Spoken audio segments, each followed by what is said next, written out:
Welcome. I'd like to welcome you to the Healthy Divorce, Healthy Kids, Parent Education, and Family Stabilization course. My name is Dr. Justin Dorenzo. Thank you for choosing Dorenzo Psychological Group to assist you with meeting your children's needs during this difficult time in your family's life. I have developed this course with you in mind, in a very user-friendly, non-judgmental, and positive manner. It is my hope that you will learn some valuable information as you navigate through the divorce process, as it relates to raising your children in a healthy manner. Once you complete the course, we will email you a certificate of completion within 24 hours, Monday through Friday. If you complete the course over the weekend or during a holiday, you will receive the certificate by email the next business day. If for some reason you have an emergency, don't hesitate to call us or email us, and our numbers and contact information can be found on the website. And sincerely, that's me, Dr. Dorenzo. I'm a board-certified psychologist, clinical psychologist. I'm a forensic psychologist, Supreme Court family mediator, parenting coordinator, social investigator, or custody evaluator. I'm a reunification therapist, basically a family divorce type psychologist. So in creating this course, I certainly have a lot of experience, a lot of book knowledge, academic knowledge, as well as experience in my clinical practice. And I hope you enjoy our course. Alright, so here's the components. So these components are broken down into separate videos. The first one is divorce is loss. Second one is permanency of parental role in shared parenting. Third one, developmental stages of childhood. 4, communicating with your children. 5, communicating with the other parent. 6, abuse. 7, legal concepts. 8, parenting time. 9, where to find additional help. And then 10, we do provide a reference list as well as some information about the authors of this course. Component 1, let's get right to it. Divorce as loss. So, grieving divorce. Everyone grieves the divorce. Divorce brings about significant changes and losses for children and for parents. For adults, it means the end of your marriage, possibly the loss of your home, the loss of social circles, and possibly the loss of financial security. It is important to remember that children also feel a sense of loss from the breakup of the family. To them, it can feel like the end of the family, even though that does not have to be completely true. It can mean losing their school. Also, children may feel that they will lose frequent contact with one parent and love and attention from both parents. And certainly, you both are responsible for preventing that from happening. So they're not losing as much. At its core, divorce means the loss of your hopes and dreams for yourself, for your family, and for your future. Divorce is comparable to a physical loss that affects you both physically and emotionally. And we're going to get into the stages of mourning a little later in this component. And when people go through divorce, they often go through those same stages of grief and loss as if they've lost a loved one. So there's certainly a huge emotional loss with divorce. Although all relationships are unique, the majority of people who go through divorces face similar feelings of confusion and despair. You can take comfort in knowing that these emotions improve over time.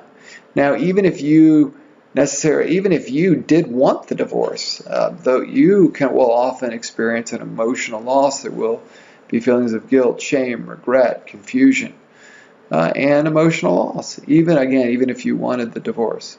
Next, we will discuss what to expect in the divorce process, what to expect from your emotions and your life as the divorce progresses, and the emotional issues that you're likely to experience. This emotional stage of divorce is the first stage that you will experience. Separation. Separation is typically a very emotional time. You may feel like you have no control over your feelings and wonder how you're going to face the next issue that is sure to arise.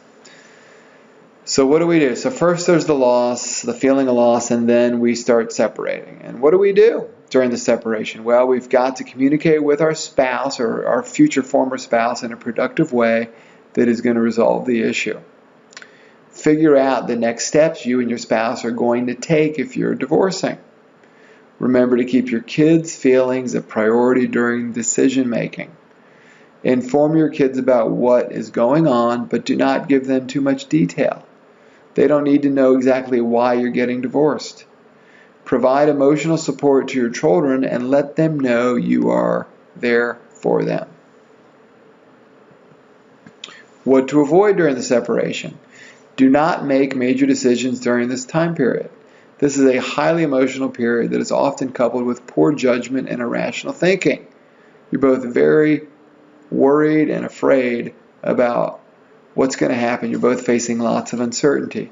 When we are in a state of fight or flight, we often make rash decisions. So don't make big decisions. Getting separated, getting divorced is a big enough situation during this time period. Avoid using the legal system to hash out your anger. Do not withhold money or access to the children when you feel rejected. Remember, this is during the separation period. Do not use the children to relay information to your spouse. Talk to your spouse about the children and other information. Do not use the children to get back at one another. Do not use the children as pawns to manipulate other demands. Avoid asking the children any questions about your spouse. This makes children feel disloyal to the other parent and makes them feel like they are spying on the other parent. Avoid leaning on your kids for emotional support. Your children are not your friends. They're your children. Do not get emotional support from them. Do not bring the kids back in the bed once they are more grown up and are no longer in your bed at night. Okay? Avoid criticizing your ex-spouse in front of your children. Very important. It's important to set the stage early on of what this divorce is going to be like. There are many people, and I will say most people, even though they're very stressed during this time, divorce generally without conflict. Okay? Or at least don't put the kids in the middle of the divorce. The mourning process after divorce. The process of grieving and mourning are applicable to divorce because the family and marital relationship have essentially died. Therefore, you must go through the mourning process. These stages come in waves and eventually become less painful. And these stages often do not come in this order necessarily. Stages of mourning. Okay, again. Shock and denial, first stage. There is a shock and panic that follows the initial breakup, and people often deny that this is really happening. It's where the person, the recipient, is trying to save the relationship, begging the other person. They're in total disbelief that their marriage is over and that there were problems even in the relationship, despite logically knowing that there were often. Anger, the next phase. When you can no longer deny what's happening, there's often rage in response to the loss. So you are mad as heck that this relationship is ending and that you're powerless about it. If you're the recipient, that you're powerless, that you can't do anything to stop it from happening. Bargaining. This is when you try and salvage the relationship by pleading for another chance. Or, on the other hand, it's also when we start considering, as you're going through the process, how your life may be okay if you're divorced from this person and you have to start over. So all of a sudden you have moments of feeling hope where, wow, maybe I'll be okay in this process. Now this step may also include regret, okay? Especially if you're the one that is deciding to get divorced. There may be some regret. Sadness. This is when you embrace the painful emotions that come with the divorce and you allow yourself to be sad instead of pushing them aside. So you stop bargaining, you stop being angry, you're no longer in crisis, but now you're really experiencing the loss of the relationship, whether you wanted the divorce or not. And then finally we move to acceptance. And this is the point where you realize that nothing is going to change and that you accept responsibility for your part. And typically in a divorce, even when there's an affair, something that happens to pull the people apart, if we really get into the weeds, really get to the root or the heart of the matter, there were likely things that both of you were doing or contributed to, or even, one contribution to a failed marriage can be not communicating one's needs, not standing up enough for what the needs are, or standing up to the other person's behavior. But in acceptance, we're starting to take responsibility for our part. We make peace with ourselves, we make peace with the other person, and we move forward and we let go of the pain and the hurt. So getting through the divorce, what do? Well, first of all, we got to take care of ourselves, both emotionally and physically. This includes getting enough sleep, getting proper nutrition, exercising, and avoiding drugs and alcohol. Exercise is a great way to release those emotional bursts in a safe and constructive way.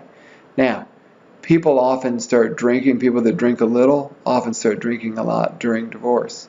And this can often lead to other problems, whether it's addiction or impulsive and troublesome behavior. So I want to make sure that if you're listening to this, that you take it seriously and try to limit your alcohol consumption or other drug use, if in fact you're using drugs to cope with this. So there are much better ways to cope with what you're going through. Give yourself permission to go through the grieving process. Allow yourself periods to reflect and experience your feelings.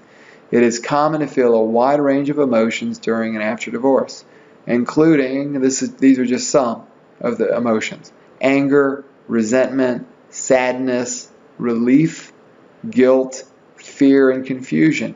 Do not let your feelings overwhelm you, but do allow time periods for them. So allow yourself time to process the feelings. Don't stuff your feelings. Find outlets that feel right to you. Find a hobby or something that puts you in a happy place. Find ways to express your emotions and keep your mind clear. Try writing in a journal, exercising, taking walks, or pursuing artistic outlets such as pottery or painting. Seek support from friends, family members, or from a professional. Talking about your feelings to others can help you get over your loss. Surrounding yourself by other people can also help you feel less lonesome during this difficult time. And remember to pick good people, okay? Because you are vulnerable during this time. So you want to be around people that are going to pick you up. Focus on moving forward. Try to be constructive and make positive decisions for the future. If you have children, provide them with emotional support and help them embrace the change. A positive outlook will serve you and your children so much better than a negative one. If you are having problems dealing with the past, it may be helpful to seek professional help, either together or separately. This process could help you gain a better understanding as to why things do not work out or did not work out with your spouse, and hopefully help you handle future relationships in a better way.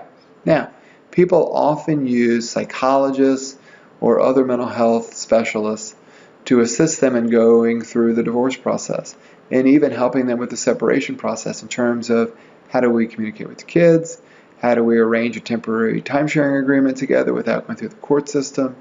Again, what's the best way to handle disciplining our children as we're divorced, and exchanges as well, and other various items related to the kids. Also, children of divorced parents may show anger, disobedience, or depression. Children are going through a similar loss and also need support or positive outlets to help them cope with the change. So again, children and divorced parents are equally going through a difficult time.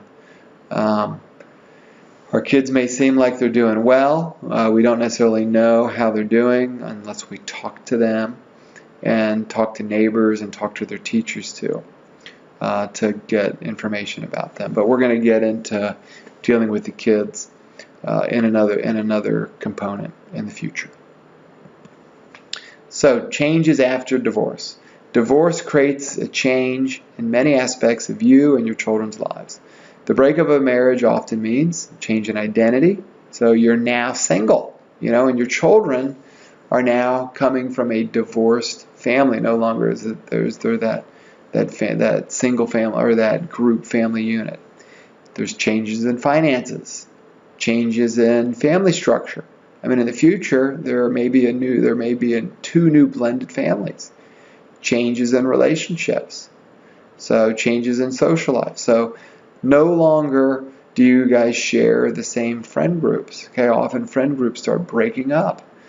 And one goes to the father and one goes to the mother, one spouse and one to the other.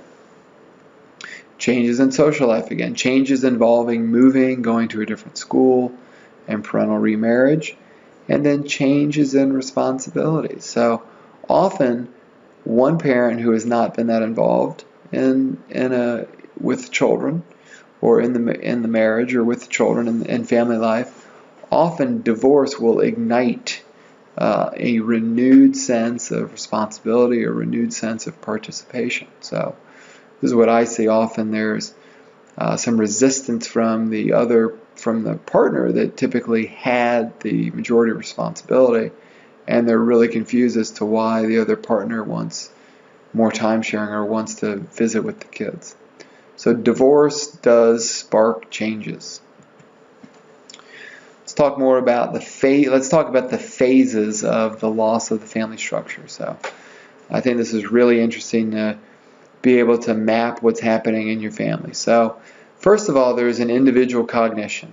So at least one spouse is considering divorce and begins emotional disengagement, which is maintaining a distance through separate activities and involvement. So here often begins where the two of you have tried therapy, and you've had one more failed attempt at trying to salvage the relationship, and one of you just says, "I'm not happy," or even both of you, but you guys begin to be emotionally disengaged from one another. So the intimacy ends. Maybe somebody moves out of a room, somebody's sleeping on the couch, and somebody's considering leaving. So, and now we have family metacognition, so pre-separation. Yet the other spouse has now learned about the thoughts of the divorce from the other spouse, and this is one of the greatest times of disequilibrium. So, here we're thinking about the family. We know things are absolutely going to change. There's no turning back. We're looking at all the different dynamics, and there's lots of uncertainty because it is going to happen. This partner is going to leave for sure. And then system separation. This is when the spouses separate.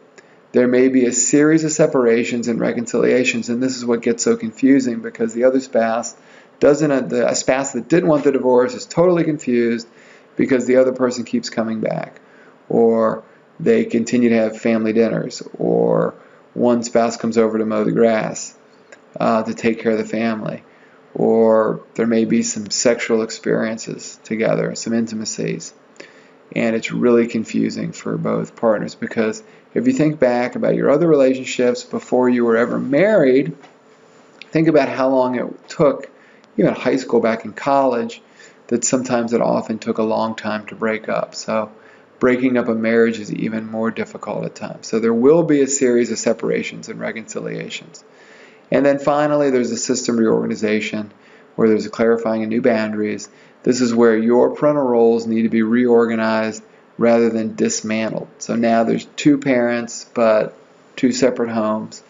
And the more the non-residential parent is excluded, the greater the potential for dysfunction. And again, often the non-residential parent was typically the one that was not as involved in parenting, and now all of a sudden they want to be more involved, and you have to allow them not to be excluded. And then system redefinition. So finally, when the family has new definition, boundaries have been clarified, parents continue to parent their children and cooperate with the former spouse. So this is certainly ideal. I mean, there's all kinds of different system redefinitions, but we want to have a system redefinition where there's healthy, solid, functional co-parenting between the two ex-spouses. And then we have continuing parental roles. So just because you're divorced doesn't mean that your parental roles end. Each parent needs to continue to play a role in their children's daily life. This includes setting up arrangements and schedules for all aspects of the child's life, including living situation, education, appointments, extracurricular activities, and all the other events that occur. Communication and cooperation between the parents is very important in determining what is best for the children and what responsibilities each parent will take on every day. Statistics show that children whose parents have a well-functioning co-parenting plan develop feelings of stability, continue relationships with both parents, and feel less torn or abandoned by both parents. So absolutely we need to hang on to what the stats show about parents who are well-functioning in co-parenting and how those kids turn out better. And I want you to make sure that your kids thrive during this divorce process, not just survive, and that you also thrive as well.